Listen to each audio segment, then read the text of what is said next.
Hello and welcome to the Echo Chamber podcast. I'm Tony Groves and I'm one half of what we hope will be an improving 30 minutes of fun and informative views. The Echo Chamber podcast is a free-flowing conversation that may occasionally touch on mature subjects. This is my co-host, Martin McMahon. Martin, as you all know at this stage, is our resident conspiracy theorist and deep state agitator. He tweets at William H. Bonney, he writes at Ramshorn Republic, and he can be found basically anywhere where there's someone saying that the earth is flat. And Tony Groves here writes at Trickster's World, also writes for Broadsheet. We all know Tony is a banker, and Tony is one of those people who thinks he's centre, but he's actually fairly far right, so we have to move it on from here, Tony. I'm far left right. There's a lot to kick off this week. There was a lot going on in the world. Obviously, Ophelia dominated things. Hashtag Ophelia, and let's tell the truth. It was like a hurricane of two halves, because in some of the country it was carnage, and then outside my front door there was a wheelie bin toppled over, and that was the sum of it. But Martin, you have some really interesting thoughts on how we deal with things as opposed to we're not Yanks. We can't just board everything up and run 1,000 miles in a different direction. I mean, we could run up to Belfast, but they don't want us, and you're probably better off down here. You probably are better off. It hit the country different ways, but we tackled it with humour, and it was a great rib take. I was onto this hashtag very early. Well, I got to stop you now. Not only were you onto it very early, I've seen some great tweets now, and there was a couple of ones where it said, Fine Gael advised us that to tie up your yacht safely and make sure your helicopters are hangared. There was obviously when you're putting the kids to bed tonight, you ask them, who your grandparents are, don't you, kids? Yes, Dad. Why? No reason. Yeah. And then, of course, the classic, an auctioneer's for sale sign just blew into my garden. Already there's 20 people queuing. And we're reliably informed that 3 of them are cash buyers. And these were just yours, Martin. Yeah, let's be honest. I was onto this early. I noticed that Ophelia, once we realised that we were actually going to have a hurricane in Ireland, that, there's two ways to tackle this. Do you run around chicken-headed, terrified, or do you have a bit of fun? So I decided to have a bit of fun, but I wasn't the only one. I mean, there was Cat Black 04, and Cat Black said, Brits always trying to claim what's ours. And Ophelia was very much our hurricane. It belonged to us. It didn't belong to anybody else. And Stephen Marry won. He said, Ophelia Storm downgraded. Keep heckling, lads. She's backing off. And that really summed it up. There was so much heckling going on, and it was competitive. And the rest of the world started to tune in to the way the Irish were dealing with Ophelia. I thought the best part was the fact that Ophelia and then Ophelia spelled 3 different types of ways was trending in Ireland as well. So, and the schools were closed, as someone pointed out, and we couldn't spell Ophelia. Open the damn schools, people. Well, actually, the universities, Leo put out a statement saying that schools and colleges would be closed, but DCU seemed to have a problem, didn't realise, are they a third level institution? And they asked, can you please clarify what is meant by colleges and institutions? Does this extend to third level institutions? Now, okay, DCU deleted the tweet. I'm not. They're my good neighbours. You leave DCU well alone, please. Well, they had. We can see it from the window here, Martin. Stop it. They had to delete the tweet. They just had to get rid of it. And the one that really summed it up for me was from Sinead at Sinead. Everyone who believes that the weather is controlled by God should go into work tomorrow.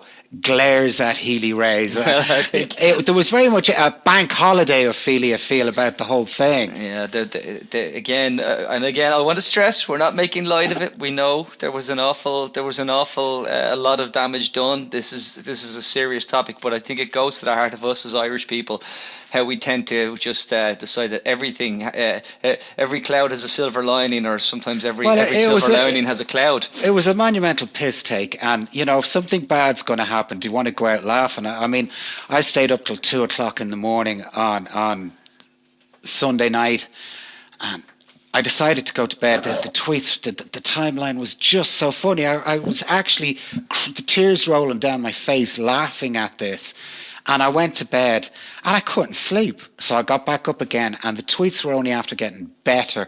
The American crowd was after coming on. It was 3 o'clock in the morning, and they were loving all these Irish tweets. And, you know, at the end of the world, when things are really bad, you know, when Trump launches off those missiles and it's post-apocalyptic and we have our skin is falling off and it's radiation poison, and we're just all screwed. The Healy rays will fix Twitter with a solar panel and a diesel generator, and Irish people will be tweeting away, and the Yanks will be going, "Oh, nuclear war," and some Irish guy will go, "It's spelt Nuclear," and you know, everybody will be pressing that and saying, "We love this," and you know. I can see iodine being spelled 3 different ways as well.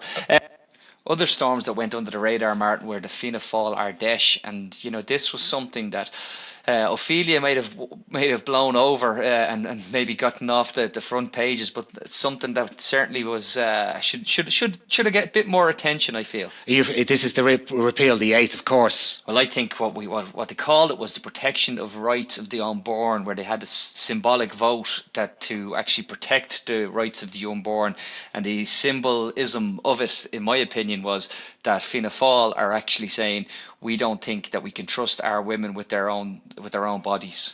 Well, I have a different view on this, Tony, and you know this.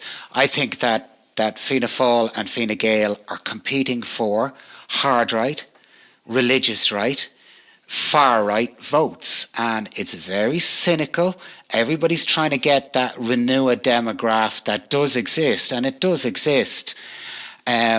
It's a dangerous game they're playing. These aren't tiki torch Nazis. These are the real deal that they are now appealing to. And they like to call themselves the liberal centre. Fianna Fáil, Fine Gael and Renua prove time and again that they are the illiberal far right. Illiberal far right. I actually think here, I disagree with you. I disagree with you on this, because on the basis what we're actually looking at here is a calculated decision by Fianna Fáil on who gets out and votes. Because they're saying that, well, the religious cohort, or that tend to be of a certain demographic, it's an age demographic, and they're looking at them and they're saying they're going to vote. So if they're actually, then what they're saying is this isn't so much that this is only a symbolic vote. It means they're still saying that when it comes to the actual repeal referendum, they're going to give their members free votes and a vote of conscience or whatever. But then, if that's the case, then this was purely cynical. This was purely to appeal to the far right. But it's not far right, because you're going to find those people that you know, just because you're on the left doesn't mean you're necessarily going to be pro-choice. No, and I'm not saying that. What I'm saying is that the far right are pandering to the religious right. I mean, this happened before in history, where the religious right sided with the far right. And this is the same game. There's a symbiosis going on between these people. They are grouping together. And the far right and the religious right, even though they may not have a whole lot in common, have grouped together. It doesn't take much for fascism to take root, but I tend to think that what's actually happening here is purely if it was done by someone on the left, we'd call it populist. But it's reckless. It's dangerous. It's a game that both Fianna Fáil and Fine Gael should be above. It was an interesting thing, because Micheál Martin made probably the comment of the weekend where he said Leo Varadkar is an out-of-touch elitist. And all I could think of was, takes one to know one, Micheál. Oh, yeah. I mean, out-of-touch elitism is what's in our government. I mean, the amount of them that have gone through private schools, been institutionalized in the wealthy life their entire lives. I mean, Coveney is just the prime example, Mr. Yacht Boy. But these people are from a very far right ethos. Their families grow up with this. Any of them that thought they were in any way liberal, they joined Labour. Everybody else is not liberal. I think there's some good people in both parties who have got socially liberal views when it comes to certain human rights issues. I don't think any of them are economically liberal, and certainly a lot of them are just dyed in the wool neoliberals when it comes That's to their economics, slaves to the free market, if you will. But I think what's actually happening here in terms of the Eighth Amendment is cynical, and I think it's grubby, and I think it's just purely a ploy to play for a demographic that they know gets out and votes. Now, my hope is that the young vote that came out and voted in the referendum for same-sex marriage and well, there's they say older voters come out and vote more, but it's not necessarily true. I mean, there was as many young voters for Sinn Féin the last election as there was older voters for Fianna Fáil and Fine Gael. Well, that's the I think Pat Leahy, the Irish Times, a few months ago had that in a opinion poll, and it was kind of glossed over in the fact that in the 18 to 27, I think 27-year-old categories, it was more people voting for parties of the left than Sinn Féin were the most popular. Now, I'm not going to tell you that I think Sinn Féin have... No, but what I'm trying to say is that there is a generational divide in this country. It's a generational divide that stretches beyond politics. It's the whole fuck new entrants thing where new entrants can be screwed over because they're younger. The older people... That's the world over. That's Brexit. That's where the older people voted to take back their country, and then they left the younger people behind. That's where in Scotland the young people voted for independence. The old people voted to stay. What we need to do here as an actual opposition is mobilise the young people and make sure that they get out and vote. Now, I'm going to move us on because I don't want to get caught into this, but Trackers. Hashtag tracker mortgages. Now, Tony, I've read the human interest pieces, and this is abominable stuff. You have written quite well about this and opened a few people's eyes on this. Give us your take on all of this, Tony. Well, my take is actually very, very, very cynical on this, because what I'm seeing now is people. Leo coming out and telling Pascal to go and admonish the bankers, call them in and give them a hard time. This would be like when Noonan admonished bankers over interest rates. Well, this is worse, Martin, because on a grand scheme of things, the Central Bank of Ireland, who are supposed to be the consumer protector in this market, have known about this since 2010. That is on their records. They've known about this since 2010. They did not open an investigation until 2015. Now we have a government pretending that this is all new news because people have gone public and spoken about what's happened. That is now 7.5 years in the making. And what we've had is people losing their homes. But the Finance Committee was there on this morning and they're talking about this like it's a relatively new problem. No, this is 2010. This came to light. These cases, what was actually happening in 2010 was these cases were coming to a light. The banks were settling with the individuals who took the individual cases, and the central bank was staying out of it on the basis that, well, they've paid compensation to X number of cases, and we won't lift up the lid in case there's more underneath there. Now, what I heard from the central bank this morning is that they won't enforce the powers they have on these banks because they want them to voluntarily adopt some moral code that doesn't freaking exist with banks. That's unfair, because there are actually powers that they can compel. They can fine and they can name and shame. What they failed to do this week is they failed to name and shame the two banks that weren't complying, and they can fine to force them into action. What type of fines are we talking here, Tom? Here's my big problem. In the UK, you could only knock on MTV for the last few years and you were told, well, you missold PPI or repayment protector on loans, you may be due compensation. Banks were fined billions by the Financial Services Authority in the UK. Billions. And this is just for an insurance product on personal loans, car loans and credit cards. Our central bank has the power to fine the banks €10 million. Should 10 million euro, that's a lunch, that's a golf outing for these people. Yeah, 10 million is nothing, it's buttons for these people. Well, I can tell you there'll be €10 million fines if they're lucky, because a lot of those powers to give the 10 million fines came in 2013, and the malfeasance that we're talking about here occurred before then. So we're probably looking at fines in the region of 3 million. So the central bank... But this is a joke. This is a joke. We have been screwed over by banks in this country. Our economy is destroyed because of banks. Our society is decimated because of banks. And this is this is neoliberal regulation, which is fuck all regulation. Well, again, the central bank is doing a better job now than it was during. I mean, the bar was low, Tony. I mean, the bar was low. No, there's no doubt, but I don't think the central bank should be the regulator, because the central bank, if they're going to regulate the banks, that's fine, but it can't be the consumer protectionist, because what they will tell you is we must remain impartial. That's why they say we won't name and shame until we complete our investigation. We won't do this, we won't do that. If you're going to do that, well, then you're not really a consumer advocacy group. You're not, because the simple fact is, if you really were on the side of the little guy, you'd stand with him before you actually say we must remain impartial. I don't think that they're fit for purpose in that realm. I see this in other arenas with government. These are public interest matters. It's the government that should be taking banks to the court.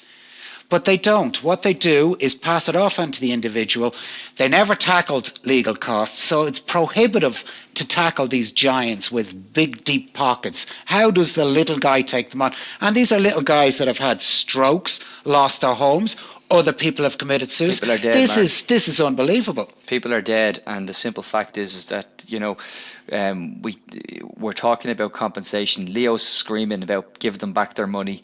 The money is little in terms of compensating people for what they gave up in their lives and the discomfort of a decade of But this is where we are with Fine Gael. I think David Hall summed it up lovely in a tweet, and David said that the banks are sticking their fingers up at the central bank and politicians, laughing, as they say, all the way to the bank. Well, I think we're going to have to watch this one going forward. And yeah, David Hall is one of the best sources on this on Twitter. So if you're not following David, get on, follow David. He'll bring you up to speed. We're going to move it on a bit now, Tony. We're going to look at tweet stealing. Now, we're going to go into boilers now, Tony, and we're going to keep it kind of brief on boilers. There's two boilers that I see, and they're both pretty much the same thing. One is Catalan and the other is Brexit. And that these are throwing the EU and have the potential to throw the EU for an awful spin. Yeah, well, I think what we're seeing again is in Catalonia today that they've threatened to remove the independence of the Catalan government, and that's putting the Catalan government in a position where saying, well, you do that and we'll actually declare independence, so we still have no... Well, this sort of comes back to where I say Fianna Fáil and Fine Gael are fighting for hard right votes. There's a real hard right element in this, and there is a hard right element in it. And, the Spanish government, sister party of Fine Gael, both in the EEP together. This is hard neoliberalism, and hard neoliberalism is bringing people into fascism. I think the key to all of these is diplomacy. I think I wrote briefly this week on Brexit and how I was shocked at the amount of people in the UK who are financially worse off and still convinced that it was the right thing. Now, I understand you double down and you've made your decision. They're leaving. They're not going to undo the actual Brexit, but what we're facing here realistically, currently, if things keep on going, is in 2019, it will be April Fool's Day, because we'll wake up on the morning of the 1st of April 2019, there will be the deal of no deal that Theresa May spoke about, and that'll mean that the planes won't be able to bloody fly into the UK. Well, I mean, the problems that come are presenting here, Tony, going to be huge. Now, again, we're going to keep it as a boiler because nobody knows where these things are going. Twitter talks about them all the time. And if you want to be informed either about Brexit or about Catalan, get on Twitter, get in there, read everything and make up your own mind. I'm going to move us on just again, and we're going to move to Twitter. We're going to go to Twitter itself for a change, because I think Twitter this week has gotten a bit of a bad rep, and I'm going to speak up and say, well, you know what? It ain't all bad. I know Graham Linehan declared Twitter a toilet and said he was out of here. Yeah, I can see where Graham is coming from. He made a lot of good points, as usual, as he does. He's an erudite and smart man. There's no doubt about it. But it's only a few months ago that Graham himself put out a call to Twitter saying that there was a woman in Ireland who needed That's right. I remember this. she needed to raise money because she had a fatal fetal abnormality and she couldn't travel to the UK. Within hours, Twitter had put that money in a GoFundMe account, and she was able to get the health care that we don't sadly provide for our women in this country, but she was able to get it in the UK. So, Graham, there are bots, there are racists, there are Nazis, but there's good people out there. There's a lot of good people, and I know myself. I was on chemo for a couple of years, and I was cut off from the world. And Twitter was my interaction with the world, and it kept me, reasonably sane. I was waiting to see what you were going to say there, because it kept me reasonably sane. Now there are aspects of Twitter that drive me nuts. These people who subtweet to get the mob involved, that annoys me. And there are Irish personalities or Irish wannabe personalities that are very good at this. Are you talking to me? Are you subtweeting me on my own podcast? Well, I think if you're having an argument with somebody on Twitter, don't call in the mob. Have the argument. Don't involve other people. Just the two of you go at it. Sort it out between yourselves. Okay, people are going to retweet, they're going to favourite, they're going to passively aggressively retweet or passively aggressively favourite. But, that all comes with the territory. Just don't drag other people in. Have your argument. I have to say I kind of agree and I disagree. Some people, when there is actual mental health issues at stake, we need to be careful. When there's people who have genuine reasons for anonymity, we have to be careful. I'm all about, I don't like to see people blocking people. I don't like to see people... Well, okay, now I have to say I do, because I annoy Trump... Because you're mad. Trumpers quite a lot. I get so many notifications that I can't read them all, and if I could read them all, I'd probably be depressed, because they say the most awful things. It's like die, hope you die a slow death, all of this shit, and I just blow it off. It doesn't get to me. Most of these people, 2-3 followers, they can't spell what they're trying to put down. Are you really going to let these people get under your skin? I don't. They don't get under my skin, but then again, I'm not being sent dick pics, and nobody's threatening to rape me. I have to this whole dick pic fascination of yours, Martin. That's going to be a topic of itself. I just don't know. I can't get this. I would be so embarrassed to send a picture of my penis to anybody. The shriveled raisin is the shriveled raisin, no matter how you look at it. And again, that brings us, I think, to actually the humorous side of it, and what the lads that there's a lot of tweet stealing that goes on out there. I was victim of tweet stealing. That Fine Gael tweet that you read out earlier that I put up. Some guy, Kildare, yeah, you know who you are. Stole the tweet and copied it word for word. Now, okay, we all borrow tweets from every now and again, and we take inspiration. Yes, on great shoulders we stand.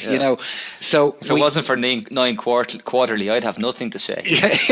But you change it a little. You move the phraseology, word for word.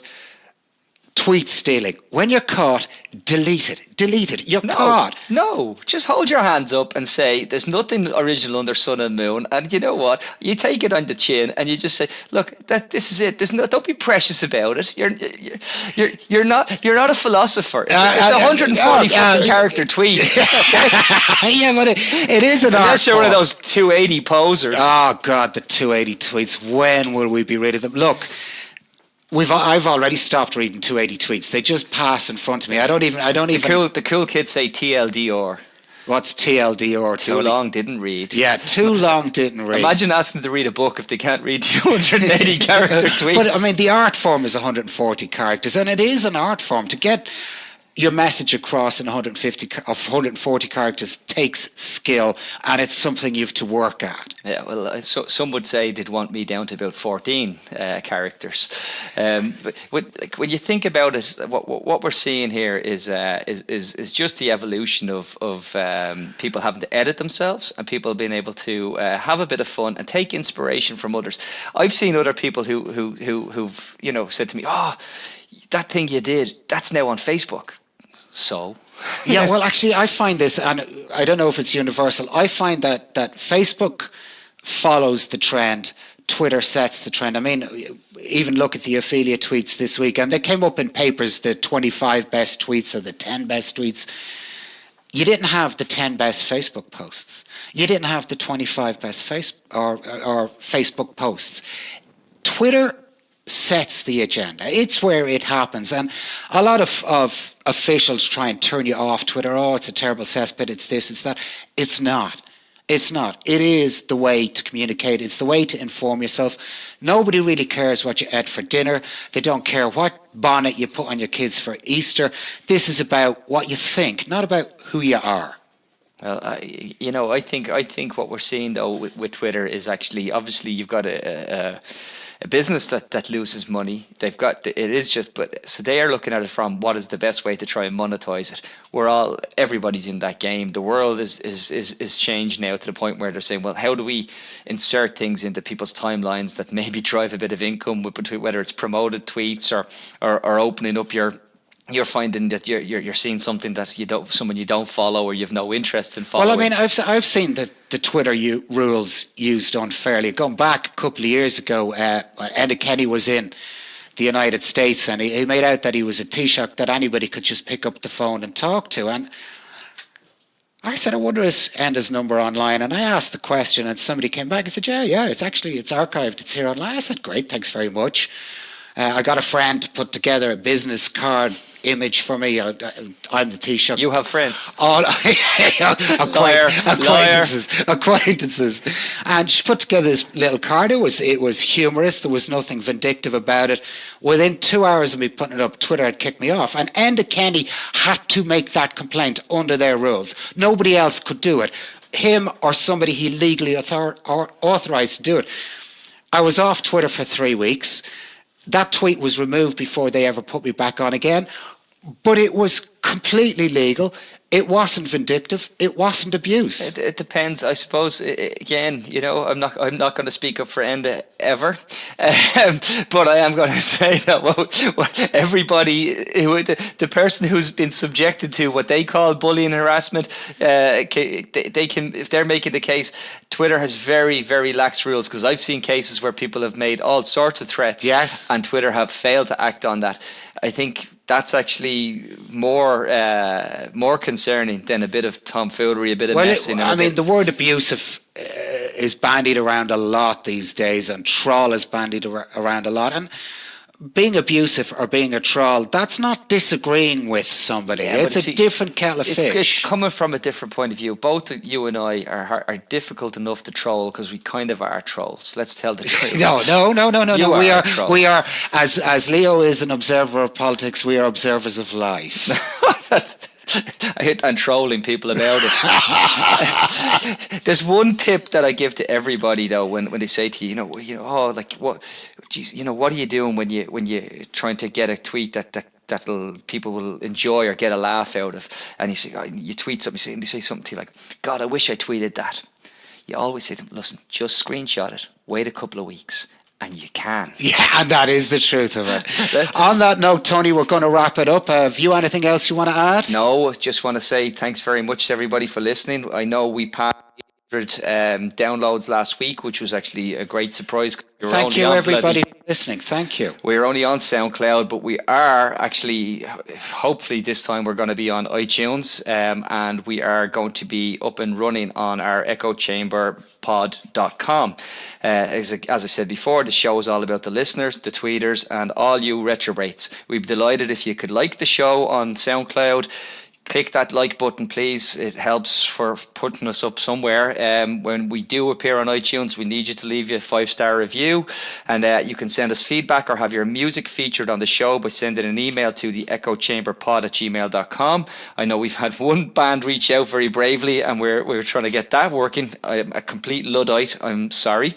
You can follow us at Echo Chambers Pod on Twitter, or tweet us using the hashtag EchoPods. Thanks very much, guys. And I'd just like to say happy birthday to my daughter. Even though she's a young woman now, she is always my little baby. Thanks and goodbye. Happy birthday. Bye-bye.